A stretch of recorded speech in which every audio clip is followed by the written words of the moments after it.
प्रणाम। उपस्थित हों महाराज भर्तृहरि द्वारा विरचित वैराग्य शतकम का श्लोक 64 और 65 लेके आइए समर्पित कर रहा हूं आप लोगों को ये वैराग्य शतकम का श्लोक 64 और 65। मातर्लक्ष्मी भजस्व कंचिद परम मतकांक्षिणी मास्मभूर्भोगेभ्यः स्पृहयालवो नहि भयङ्का निःस्पृहाणामसि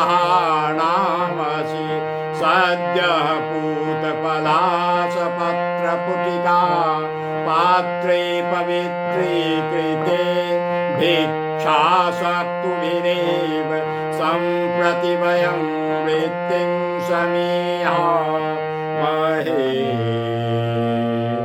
हे लक्ष्मी माँ, अब तुम मेरी इच्छाएं छोड़ दूसरों की इच्छाओं की पूर्ति करो।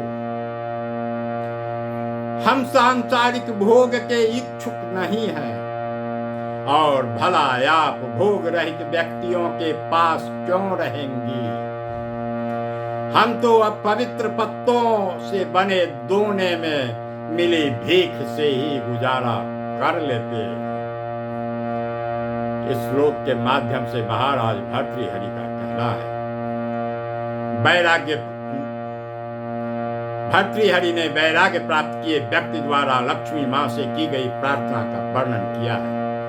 वे कहते हैं कि लक्ष्मी माँ, अब तुम मेरे पास मत आओ। अब तुम उन लोगों की इच्छा पूरी करो जो सांसारिक भोगों का आनंद लेने के इच्छुक हैं।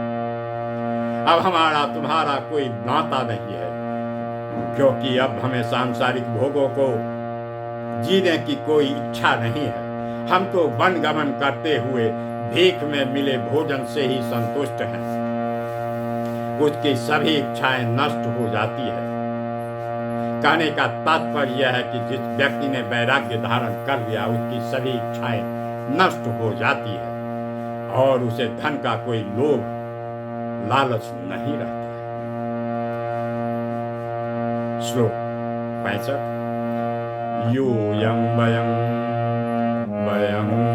यूयमित्यासिन् मतिरावयोः किं जातमधुना येन यूयं वयं। हे मित्र, पहले जो तुम थे वही मैं था तथा जो मैं था वही तुम थे, लेकिन बाद में यह कैसा फर्क आ गया कि मैं हो गया और तुम रह गए। अब हम में पहले जैसा एक रूपता नहीं रह गया। इस श्लोक के माध्यम से महाराज भर्तृहरि ने विषयासक्त और विरक्त में अंतर बताया है। वह कहते हैं कि जब सभी लोग एक साथ सांसारिक भोग करते थे तो हम सब समान थे, परंतु जब हमने सांसारिक भोगों को त्याग कर वैराग्य अपना लिया तो मैं रह गया और आप रह गए, अर्थात हम दोनों में कोई समानता नहीं रह गई।